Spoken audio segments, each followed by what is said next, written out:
लोजपा यानी स्वर्गीय रामविलास पासवान की पार्टी आज 23 साल की हो गई। आज ही के दिन साल 2000 में रामविलास पासवान ने अपनी पार्टी बनाई थी। इन 23 साल में लोजपा ने कई उतार चढ़ाव देखे, लेकिन लोजपा के नेता की ताकत का सभी पार्टियां लोहा मानती रही। न उन्हें केंद्र की राजनीति में कोई नकार सका और न ही बिहार की सियासत में। वहीं जनता का भी उन्हें भरपूर प्यार मिलता रहा। हालांकि रामविलास पासवान के निधन के बाद उनकी पार्टी और परिवार दोनों ही दो धड़ों में बंट गया। एक का नेतृत्व चिराग पासवान कर रहे हैं तो दूसरे का पशुपति कुमार पारस। हालांकि दोनों ही धड़ों की आज भी देश और बिहार की सियासत में डंका बज रहा है। पारस जहां केंद्र सरकार में मंत्री है तो चिराग बिहार की सियासत के सबसे तेजी से उभरते हुए नेता। लेकिन आज दोनों की ही सियासत अलग अलग रास्ते पर है। सोचिए, आज दोनों ही धड़े एक होते तो उनकी ताकत कितनी होती। हालांकि ऐसी उम्मीद भी नहीं है कि दोनों ही धड़े भविष्य में भी एक हो पाएंगे।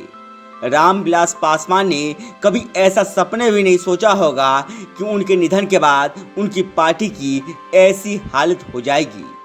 हालांकि जब रामविलास पासवान ने अपनी पार्टी बनाई थी तब उन्होंने सपना देखा था कि उनकी पार्टी खुद की बदौलत बिहार की सत्ता में आएगी। इसके लिए उन्होंने दिन रात मेहनत की।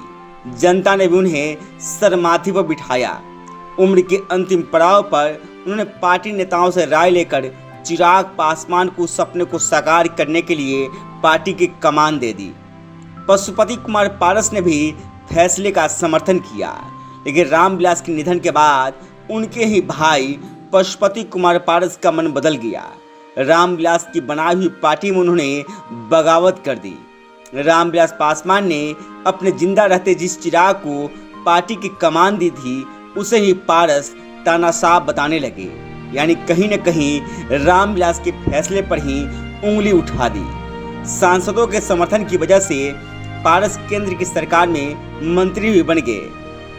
एनडीए के सभी सहयोगी भी पारस को रामविलास का असली वारिस ही बताने लगे। लेकिन कहा गया है ना कि लोकतंत्र में जनता ही मालिक होती है। जब जनता की अदालत में दोनों हाजिरी लगाने पहुंचे तो जनता ने पारस को नेता मानने से इनकार कर दिया।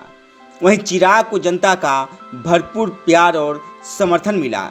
पारस बोचहा में बीजेपी के लिए प्रचार करने पहुंचे, फिर बीजेपी वहां हार गई। जिस दलित समाज पर पारस दावा कर रहे थे उसी दलित समाज ने उन्हें नकार दिया, जिसके बाद बीजेपी को भी अपनी गलती का एहसास हुआ और उसने चिराग से समर्थन मांगा। चिराग ने गोपालगंज और मोकामा में हुए उपचुनाव में बीजेपी को सपोर्ट कर दिया। जब दोनों ही उपचुनाव का नतीजा आया तो बीजेपी को भी चिराग की ताकत का एहसास हो गया।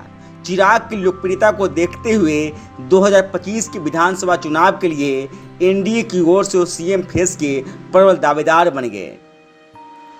आज जब लोजपा अपनी स्थापना की 23वीं वर्षगांठ मना रहा है तब ये पल चिराग के लिए भी भावुक करने वाला है। रामविलास पासवान के बाद चिराग ने पारस को अपना गार्जियन माना था, लेकिन उनके गार्जियन ने ही उनकी पार्टी को तोड़ दिया।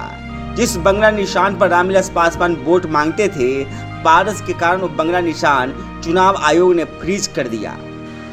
हालांकि चिराग का अब एक ही मिशन है कि अपने पिता के सपने को साकार करना। इसके लिए वो भी अपने पिता के नक्शे कदम पर चल रहे हैं, यानी जनता को ही अपनी ताकत बना रहे हैं। वे अपना ज़्यादा से ज़्यादा समय जनता के बीच बिताते हैं, जनता के दुख सुख में शरीक होते हैं, जहां तक संभव हो सके जनता की मदद की भी कोशिश करते हैं।